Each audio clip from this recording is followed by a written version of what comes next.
3 experienced hikers had their tent ripped apart in the middle of the night. But this wasn't a random attack.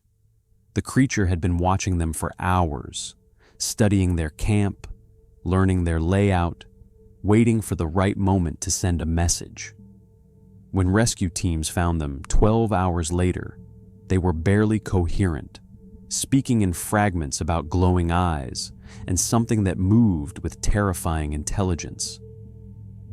This was territorial defense, a calculated warning from something that considered these hikers trespassers in its domain. The attack happened deep in the Virginia wilderness, miles from the nearest road. What they encountered that night would challenge everything we think we know about what lives in our forests. If you want the full story, not the sensationalized version, but the actual evidence and witness accounts, subscribe. We're investigating encounters that official science refuses to acknowledge, and we're finding patterns they're trying to hide. The Appalachian Trail stretches over 2,100 miles through some of the most remote wilderness in North America. In Virginia alone, it covers 550 miles of dense forest, steep ridges, and isolated valleys where cell service disappears and the nearest help can be days away. Sarah Chen, Marcus Rodriguez, and David Thompson weren't novices. Sarah had completed sections of the Pacific Crest Trail. Marcus grew up camping in the Colorado Rockies. David was a wilderness survival instructor who taught others how to handle emergencies in remote locations. Between them, they had over 30 years of backcountry experience. They'd planned this 5-day section hike through Shenandoah National Park months in advance. The route would take them through some of Virginia's most pristine wilderness, following ancient ridgelines that few hikers ever see. They chose October specifically for the cooler temperatures and fewer crowds. The first 2 days went perfectly.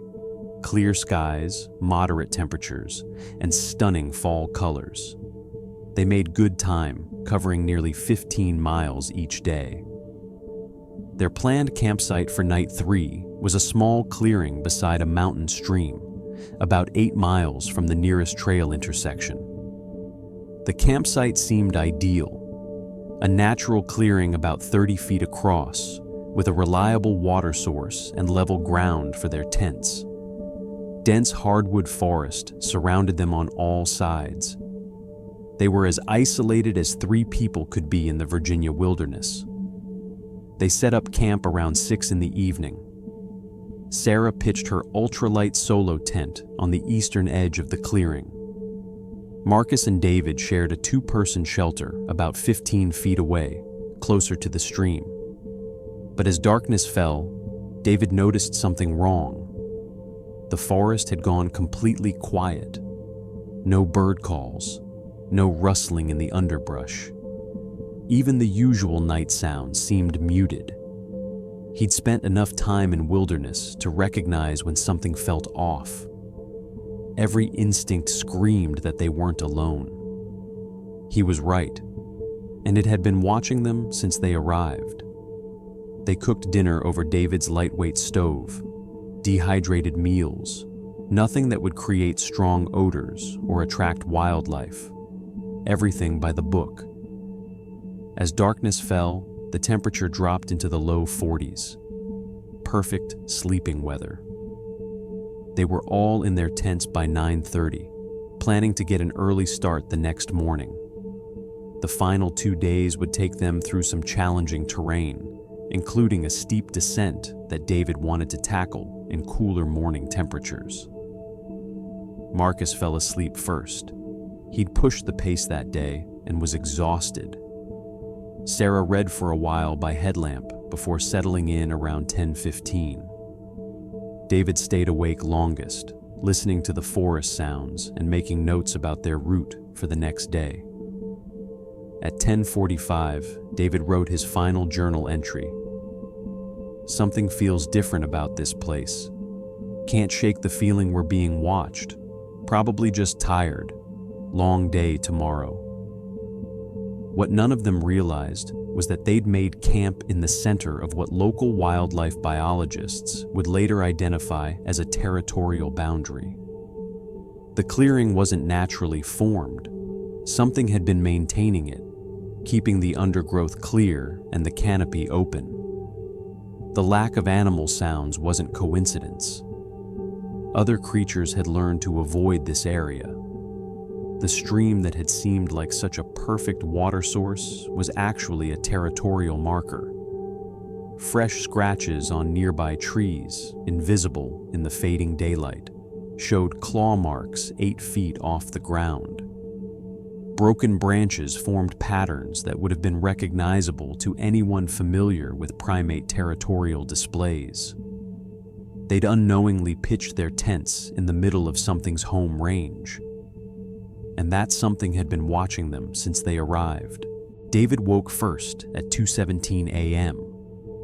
Not from any sound, but from that primal instinct that tells you something is wrong. The forest had gone completely silent. No wind through the trees. No water trickling over rocks. Even the stream seemed to have stopped flowing. He lay still in his sleeping bag, listening. His wilderness training had taught him to trust these moments of unease. Predators move differently than prey. They create pockets of silence as smaller animals freeze or flee. Something large was moving through their area. Through the thin nylon of his tent wall, David could see a faint glow, not moonlight. The moon had set hours earlier. This was something else. A pale, greenish luminescence that seemed to drift between the trees about 50 yards from their campsite. He reached for his headlamp, but stopped. Basic survival instinct. If something was out there, announcing his presence with artificial light could be a mistake. Instead, he slowly unzipped his sleeping bag and felt for the bear spray clipped to his pack. The glow moved closer. David estimated it was now about 30 yards away, roughly 8 feet off the ground. Too high for any normal animal, too steady to be fireflies or phosphorescent fungi. It swayed slightly, like something walking upright through the underbrush. Marcus stirred beside him, but didn't wake. David considered rousing his tent mate, but decided to wait. If this was just his imagination, no point in alarming everyone. But the glow kept advancing. At 20 yards, David could make out a shape behind the light. Massive shoulders. A head that seemed too large for any known animal. It moved with deliberate care, placing each step carefully to avoid breaking branches or disturbing the forest floor. The creature stopped at the edge of their clearing. David held his breath. Through his tent's mesh window, he could see it clearly now. Bipedal, covered in dark hair. At least 8 feet tall with arms that hung nearly to its knees. The glow seemed to emanate from its eyes, reflecting some internal light source. For nearly 10 minutes, it stood motionless at the tree line. David realized it was studying their campsite, not randomly wandering through. This was deliberate observation. The creature was learning their layout, counting their shelters, assessing the threat they represented. Then it began to circle. The creature moved counterclockwise around their clearing, staying just inside the forest edge. Its footsteps made no sound, but David could track its progress by watching the glow move between the trees. It paused at each tent, spending long moments examining their gear. When it reached Sarah's tent on the eastern side, it stopped completely. David watched in horror as the glow intensified. The creature was standing directly outside her shelter, close enough to touch the fabric. Sarah was still asleep, completely unaware that something massive was studying her from inches away. The creature extended what looked like an arm toward her tent. David saw the outline of enormous fingers, each one longer than a human hand. It touched the nylon wall so gently that the fabric barely moved. Testing the material, learning its properties. David's heart hammered against his ribs. He wanted to shout, to scare the thing away, but his training held him back. Startling a large predator while it was investigating could trigger an attack. Better to wait and see what it wanted. The creature completed its circuit and returned to its original position at the north edge of the clearing. It stood there for another 5 minutes, completely motionless except for its head, which turned slowly from tent to tent like it was memorizing details. Then the glow began to fade. The creature was backing away, melting into the forest with the same silent precision it had used to approach. Within moments, the normal night sounds returned. Water flowing over rocks, a gentle breeze through the leaves. David waited another 30 minutes before finally relaxing. Whatever had visited their camp was gone, but he knew with absolute certainty that it would return, because the creature hadn't been curious. It hadn't been hunting. It had been studying, learning their layout, counting their shelters, assessing the threat they represented, and now it knew exactly where to find them. Even with the creature gone, David could still feel its presence lingering in the clearing. The air felt heavier somehow, charged with the memory of those glowing eyes. Every shadow between the trees seemed to hold the possibility of its return. The forest around them no longer felt like wilderness. It felt like a trap that had been carefully examined by something that knew exactly how to spring it.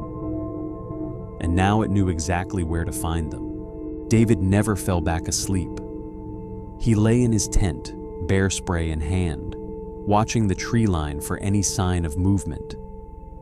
The forest had returned to its normal nighttime rhythm, but he couldn't shake the memory of those glowing eyes studying their campsite with such deliberate intelligence.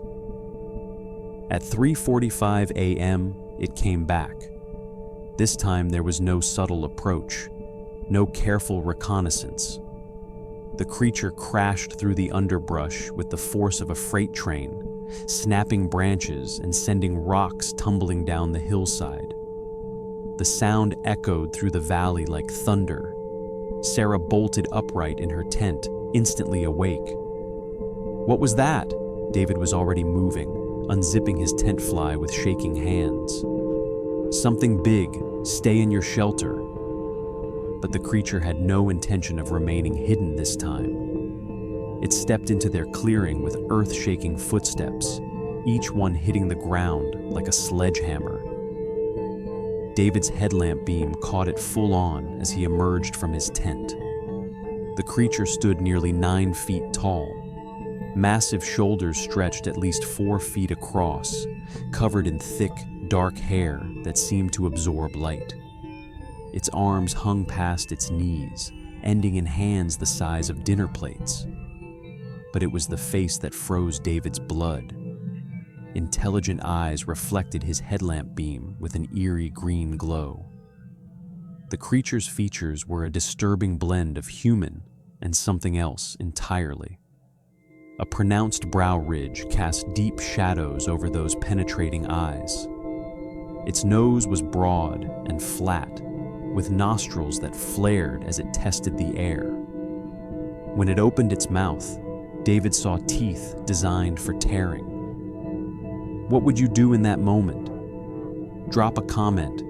Tell me how you'd react if you came face to face with something like this. I read every comment, and the best ones get pinned. The creature fixed its gaze on David and let out a sound that defied description. Not quite a roar, not quite a scream. It was a vocalization that seemed to come from deep in its chest, a rumbling warning that vibrated through the ground and into David's bones. Marcus scrambled out of the tent behind David, fumbling for his own flashlight. Jesus Christ, what is that thing? The creature's head snapped toward Marcus at the sound of his voice. Its eyes narrowed, and David realized with growing horror that this wasn't just some random encounter. The creature was angry, specifically angry at them. It took 3 deliberate steps toward their tent, closing the distance to less than 20 feet. Up close, David could see the incredible muscle definition beneath its hair.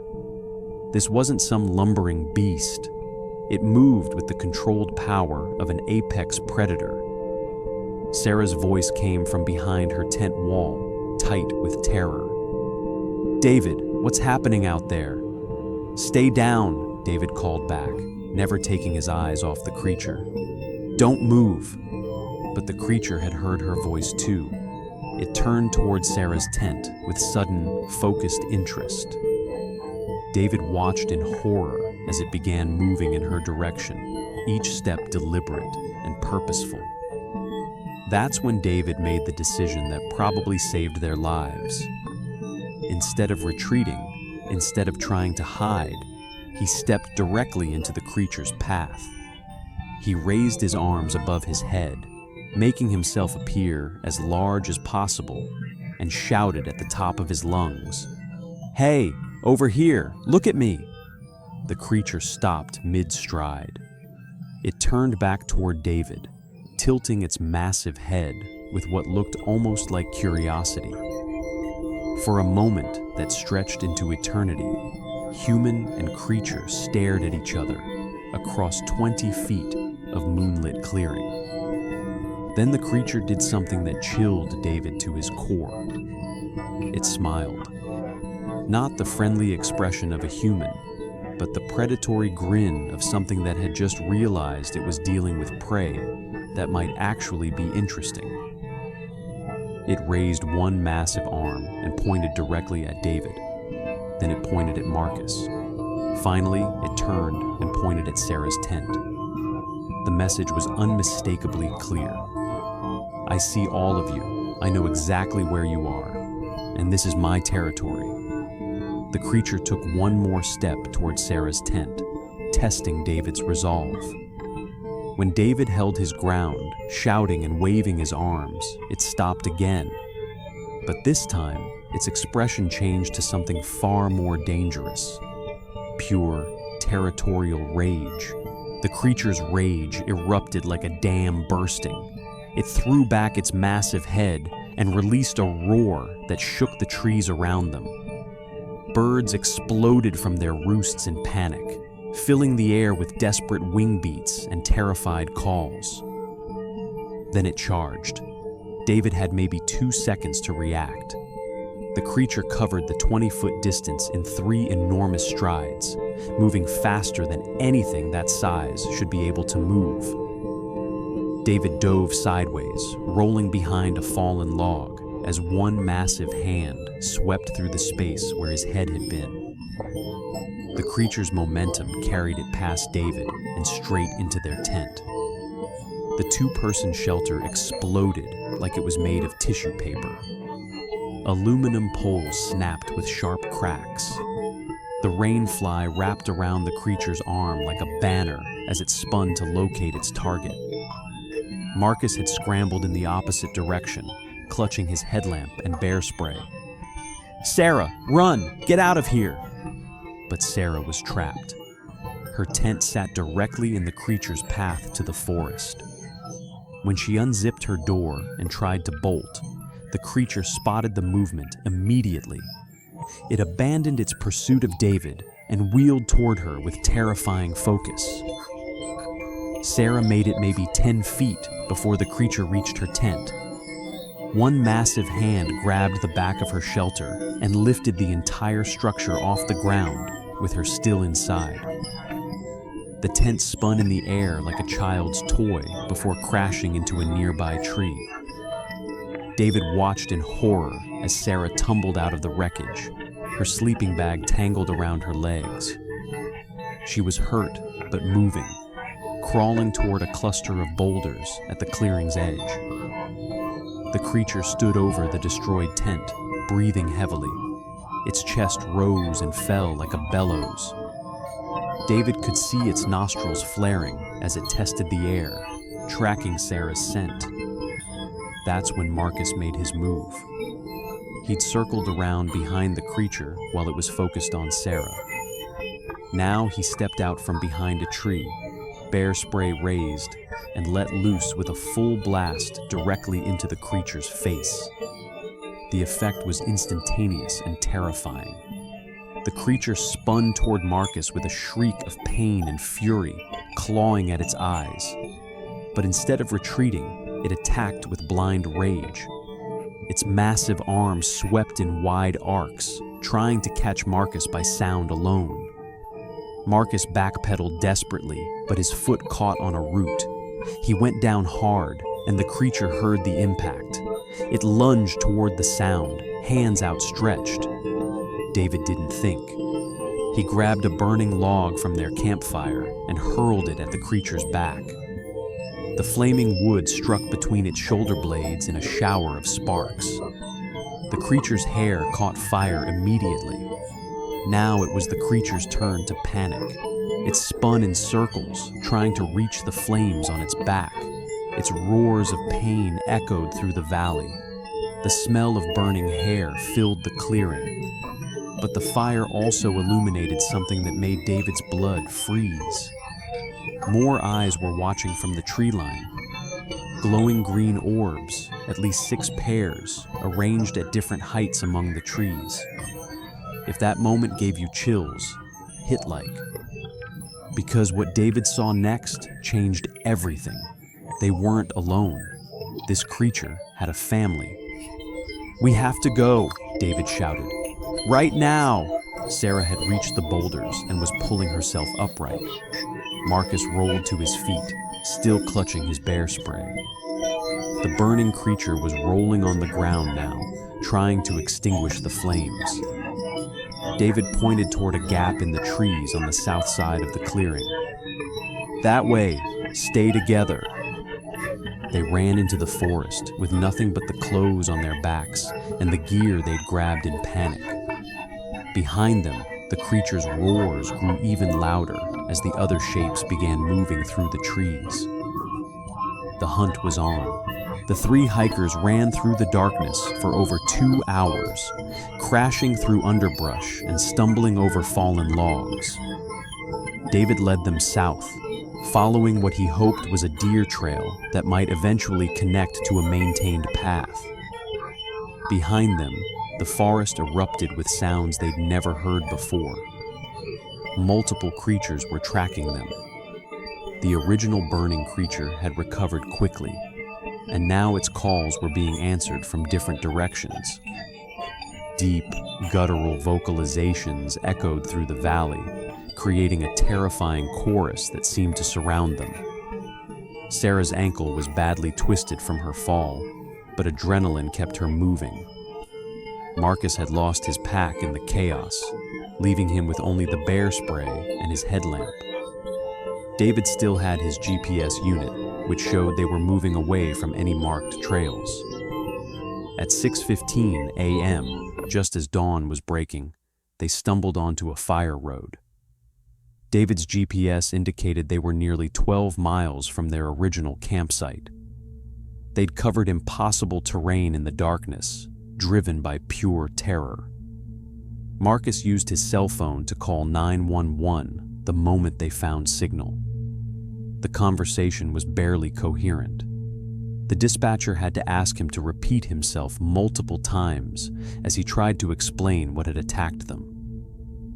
There were creatures, multiple creatures. They destroyed our camp. We barely got out alive. The dispatcher initially assumed they'd encountered bears. Black bears were common in Shenandoah, and nighttime encounters could be terrifying for inexperienced hikers. But David grabbed the phone and provided precise GPS coordinates, detailed descriptions of their route, and a wilderness instructor's assessment of what they'd faced. This wasn't a bear. I've dealt with bears for 20 years. This was bipedal, over 8 feet tall, and it demonstrated problem-solving intelligence. It was studying our campsite before it attacked. Park Service rangers were dispatched immediately.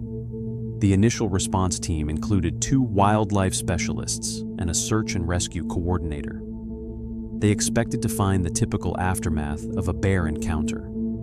Scattered gear, maybe some claw marks on trees. What they found defied explanation. The campsite looked like a tornado had hit it. Both tents were completely destroyed, but not randomly. The damage showed deliberate, systematic destruction. Tent poles were bent in ways that required enormous strength applied with precision. The rain flies had been shredded into perfect strips. Ranger Jennifer Walsh had seen hundreds of bear encounters. This was different. Bears tear things apart looking for food. They're messy, but predictable. This looked like something was trying to send a message. The most disturbing evidence was the footprints. Clear impressions in the soft earth around the stream showed feet over 18 inches long with distinct toe marks. The stride length measured nearly 6 feet between steps. Whatever had made these tracks was massive and walked upright. Dr. Michael Torres, the park's senior wildlife biologist, arrived that afternoon with a forensics team. He'd spent his career studying large mammals and had investigated dozens of unusual animal encounters. Nothing had prepared him for what they documented at that campsite. The track impressions showed dermal ridges consistent with primate feet, but the size was impossible for any known species. The depth of the prints indicated something weighing over 800 pounds. Hair samples caught on broken branches were sent to the state forensics lab. Initial analysis showed primate characteristics, but with unusual protein structures that didn't match any known species in the database. While rangers documented the destruction, Sarah was in a hospital bed 40 miles away, unable to sleep.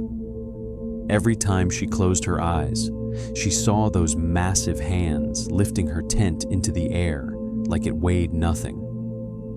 The physical evidence confirmed what she already knew. Something intelligent had hunted them that night, and it was still out there. The official incident report, filed 3 days later, classified the encounter as unknown animal attack with multiple witnesses. Park officials quietly increased ranger patrols in the area and posted discreet warnings about unusual wildlife activity. But the real investigation was just beginning. Word of the encounter had reached researchers who'd been tracking similar incidents across Appalachian wilderness areas for decades. They knew this wasn't an isolated event. Something was living in these mountains. Something that viewed human encroachment as a territorial threat requiring aggressive response. The Virginia wilderness, where Sarah, Marcus, and David faced their nightmare, has a long history of encounters with something that doesn't officially exist. Local Cherokee called it Kekle-Kudla, the hairy savage. Early European settlers had their own name, the Virginia Wood Devil. The first documented encounter dates back to 1889. A logging crew found massive footprints around their camp. Equipment went missing overnight. The foreman described tracks longer than a man's forearm with toes like thick sausages. They abandoned their site and never returned. What makes the Virginia sightings unique is their consistency. The creatures don't flee from humans. They confront them. They defend territory. 3 weeks after the attack, Marcus Rodriguez was struggling to sleep in his Denver apartment when he decided to search online for similar encounters. What he found made his hands shake as he scrolled through page after page of reports. A logger in Oregon described glowing eyes watching his crew from the tree line. A family in Montana reported their campsite being systematically destroyed by something that walked upright. The details were too specific, too consistent to be coincidence. Marcus received hundreds of emails from people claiming similar encounters. Most were clearly fabricated, but some contained details that made his blood run cold. The descriptions matched exactly what he'd experienced in Virginia. "I wasn't going crazy," Marcus would later tell researchers. "There were others, lots of others." In 1923, a family of 5 was surrounded by creatures that threw rocks at their tent for hours. The father fired his rifle repeatedly. The creatures didn't retreat until dawn. The family fled at first light and never camped in Virginia again. The pattern was always the same: creatures defending territory, humans fleeing in terror. Dr. Patricia Kellerman documented over 200 encounters in Virginia between 1889 and 2019. The encounters weren't random. They clustered around water sources at elevations between 2,800 and 3,500 feet, mountain streams, natural clearings, the campsite where Sarah, Marcus, and David faced their attack. Exactly 3,200 feet elevation, beside a mountain stream, in a natural clearing. It matched the pattern perfectly. 6 months after the attack, Sarah Chen received an email that made her consider leaving Colorado for somewhere even more remote. A logger named Robert Hayes from Oregon had tracked down her contact information through the Discovery Channel documentary. His message was brief but terrifying. "I saw your story on TV. The same thing happened to my crew in 2019. Glowing eyes circled our camp, destroyed our equipment. We never reported it. Nobody would believe us. But I believe you, and I think they're spreading." Hayes included photos of destroyed logging equipment and footprint casts that matched the evidence from Virginia. The creatures weren't confined to Shenandoah. They were defending territories across multiple states. The physical evidence from the campsite created a problem for skeptics. 3 experienced hikers, including a wilderness survival instructor, all reported the same details. The forensic evidence supported their account. But accepting their story meant acknowledging something that challenges our understanding of North American wildlife. Dr. Jeffrey Coleman, a zoologist at Virginia Tech, examined the hair samples and plaster casts of the footprints. His initial assumption was that the hikers had encountered a large black bear, possibly a mother with cubs defending territory. Black bears can reach 7 feet when standing upright. In darkness, with adrenaline and fear distorting perception, a bear encounter could easily be misidentified as something more exotic. But the evidence didn't support the bear theory. The hair samples showed primate characteristics. The footprint casts revealed anatomical details impossible for any known bear species. The stride length and foot morphology indicated bipedal locomotion, not the plantigrade gait of bears. Psychology professor Dr. Lisa Chen offered a different perspective. Mass hysteria and shared delusions could explain why 3 people reported identical experiences. High-stress situations can create false memories that feel completely real. One person's fear response can trigger similar reactions in others, leading to shared hallucinations that become accepted as fact. But David Thompson's wilderness training included psychological preparation for emergency situations.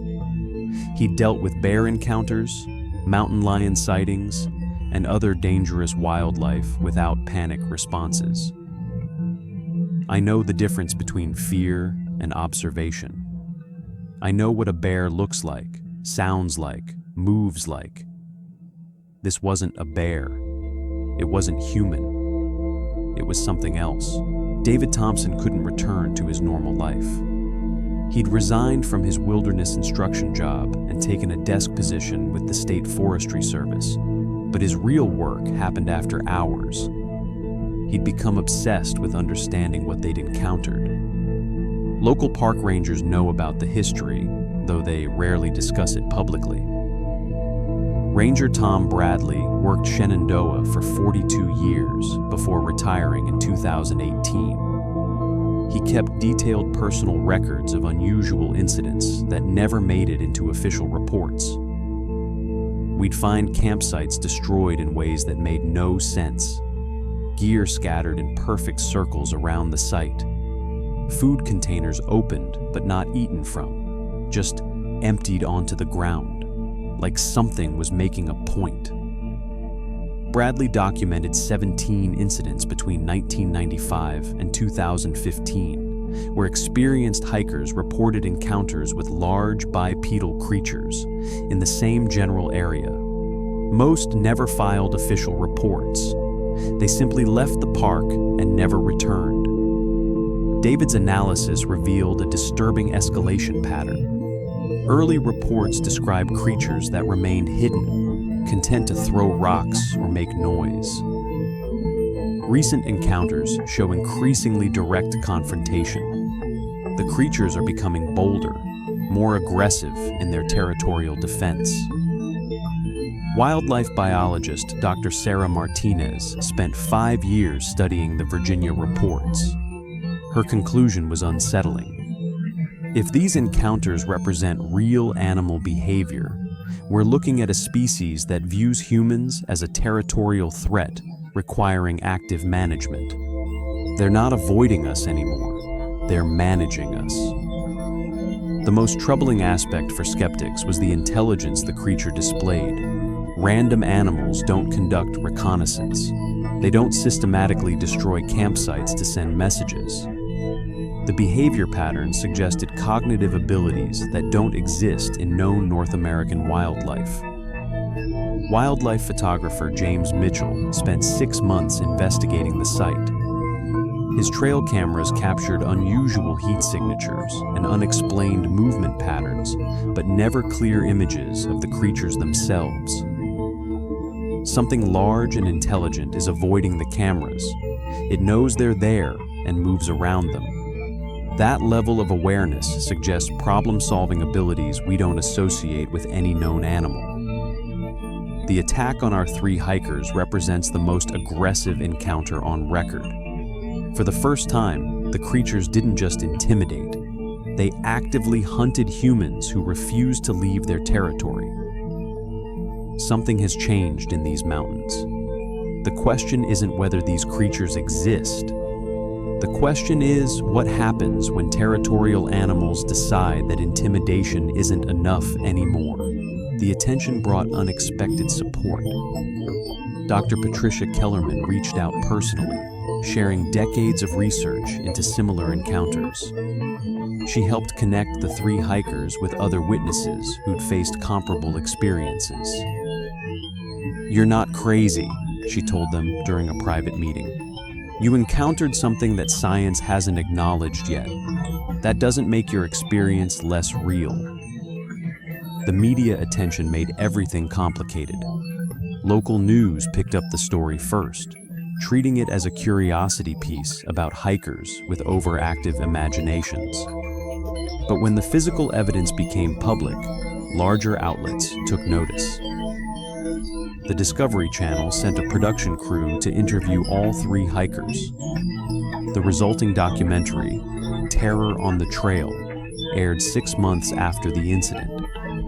It presented their story respectfully, but couldn't avoid the sensational aspects that made for good television.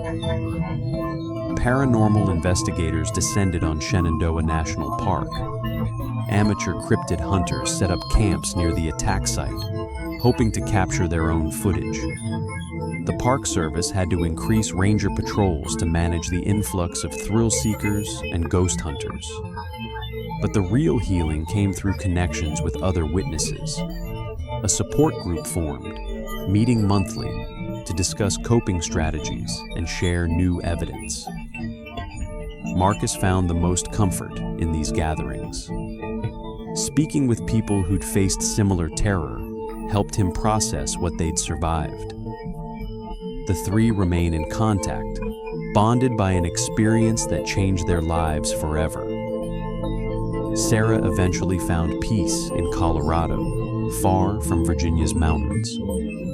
Marcus learned to manage his anxiety through the Witness Support Network. David channeled his trauma into research, becoming a valuable resource for serious investigators. They know what they faced in those Virginia mountains. The question isn't whether they'll ever fully recover from the trauma. The question is whether they'll live long enough to see science finally acknowledge what's living in our forests. The Virginia attack happened in October 2023. Since then, ranger reports have increased 340% in Shenandoah National Park. Destroyed campsites, territorial markings, sightings that match the pattern perfectly. But here's what keeps researchers awake at night. The creatures are expanding their range. Encounters that were once isolated to Virginia are now being reported in West Virginia, Kentucky, and Tennessee. The territories are growing. The populations are moving. Sarah, Marcus, and David encountered one creature defending one territory. But what if they're not alone? What if there's an entire population of intelligent, territorial creatures adapting to human presence? What if the Virginia attack wasn't an isolated incident, but a warning of what's coming? Next week, we're investigating the territorial expansion pattern. We're mapping where these creatures are moving, and we're uncovering evidence that suggests something far larger than one family of creatures defending one mountain range. Subscribe now so you don't miss what we've discovered. Because the creatures aren't just defending their territories anymore, they're claiming new ones.